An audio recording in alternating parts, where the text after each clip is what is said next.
The last match of Acer against Virtus Pro here at the 4 Players League powered by Sennheiser. We have our Zerg versus Protoss match with Nerciho and Neytpoh coming up right now. To the left side of the map in the blue we have Nerciho, one of Europe's most feared Zerg players, and he has quite the reputation. And we will actually see him later this week in another tournament as well, where he is playing the opening match. If you want to check out the rest of the cast for this week, then have a quick look at Khaldor.tv, where the schedule for this week is already public. And well, let's focus a bit on the game at hand, when Neytpoh is the opponent of our Polish Zerg player. To the right side of the map, starting as the Protoss in the orange color, we have him with a chrono boost on his Nexus, chrono boosting his economy a little bit, and you can already see that he's apparently not going for a Forge First Expand. No, he's going for the pylon. And this is something that we have seen so much lately, because the meta game is just evolving once again, and a lot of Protoss players don't really want to rely on Forge First anymore. They realize that they are a bit too passive. They don't have that many options. They only have these 2 base timing attacks that they can rely on. So a lot of Zerg players are right now in a position where they figured out how to do this. They figured now out how to play this, and Nerciho is especially one of the players that has these timings down cold. This guy is such a beast. I've seen players throw at him everything that they could in best of 5s, in best of 7s, whatever. He played against every single attack, and every single time against 2 base timing attacks, against blink stalkers, against +1 attack 4-gate with Stargate support, against double Stargates. I have him seen against cheese and whatever, and every single time he's just ready. He is ready. He knows what's happening. He's sitting there and taking it, grinning, and is like, oh my god, are you actually trying this against me? Are you serious? I'll just completely obliterate your army and then take you apart piece by piece.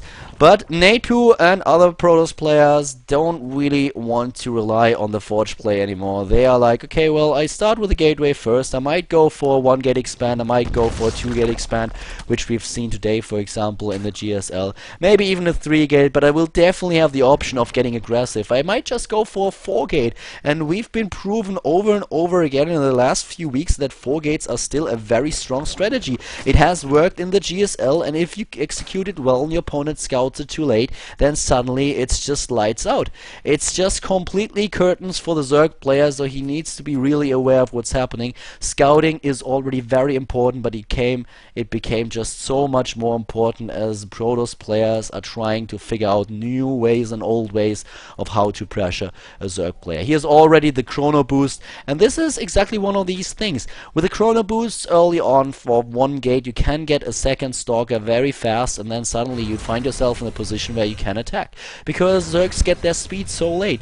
As for example right here, we don't have speed for Nerciho just yet. He's relying on spine crawlers, he's relying on queens, and even him building the spine crawler is a little bit out of the ordinary. But with double stalkers, you can suddenly just pressure your opponent. You can try to kill a few drones, you can try to kill some Zerglings. So definitely something that is going on right now, and where Protoss might have a chance of getting a good lead in these games. At this point, Nerciho seems to be safe against it, as his creep is spreading. He has the spine crawler and the Zerglings as well, and he's just like, hey there, how you doing? Having a great day? Awesome, me too, but you will not be able to get this. Not that easy. Speed is now starting, and Neytpoh not able to do a lot of damage. He's just sitting there trying to maybe get into a position, but it doesn't really work all that well for him. He's trying to expand right now off 1-gate, which definitely works in this case, as he was chrono boosting quite a lot. But with 3 stalkers, is he able to kill this one? Is he able to kill this one spine crawler with a 4-gate? Actually, Nerciho would be kind of dead here. But he had the scouting information so far. He knew that there was 1-gate, but with more gates, Neytpoh might have been able to do more damage here. He was already doing a fair amount of damage, but he's retreating right now. He could stick a little bit more around, at least kill the spine crawler, but at this point he's just calling it a day and relies on his on his structure at the main base. We have now the Forge coming up, but it's going to be interesting how Nerciho is going to react here. At this point, we already have him with 36 drones, and it's going to be interesting if he... No, he's not going for Roach Warren, he's going straight for Hatchery. Another option would have been to just try to go for Roach Warren and use a little bit of pressure here, especially with the Zerglings that he already had built and the speed for his Zerglings. We're off bit with the timing. But yeah, there's the Visioner for Neytpoh. He's like, okay, awesome. Transition into robotics. Just have a look at that. He only has one gate. He only has one gate at this point. If Nerciho is attacking, he might do a lot of damage here. But he only has Zerglings, so with the sentries in the mix, good force fields would solve this. He can't really attack into this, but the +1 is being researched here. Oh, this is not good. This is not good. He just can attack the pylon. Is he able to get out here? But oh my god.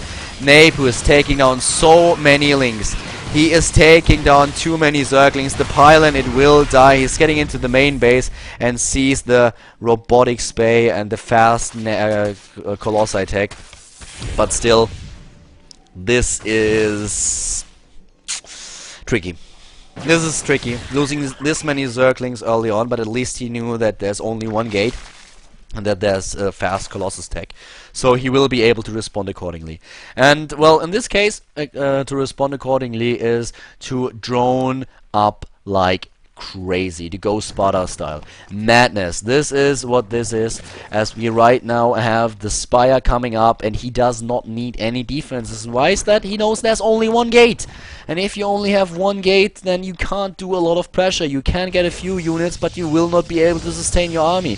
So one thing that is definitely going to happen for Neytpoh is a few more gates being added very soon, but up to this point he won't be able to do enough damage.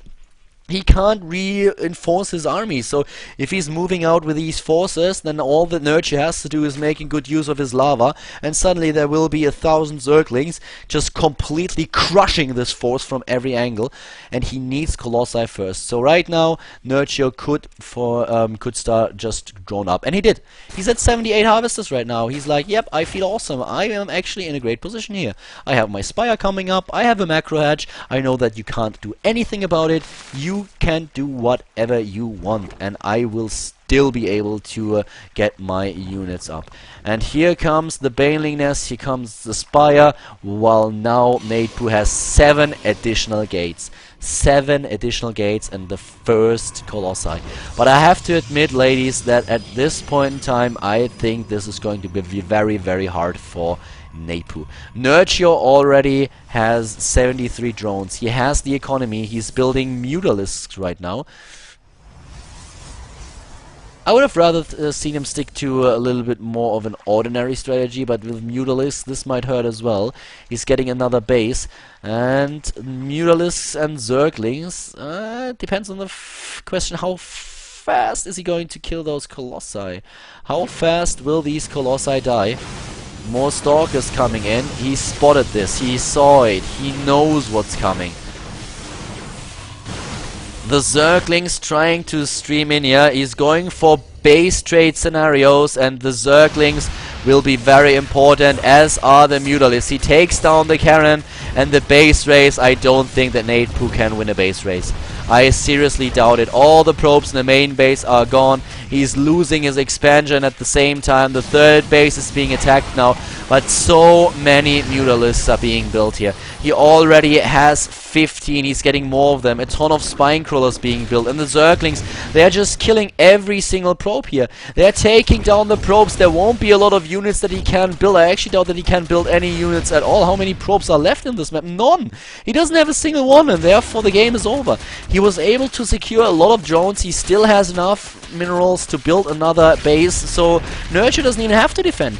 He can completely focus on destroying these buildings because they are the last buildings that are left. The 2 pylons at the bottom, and Neytpoh knows it, types GG and leaves the first game.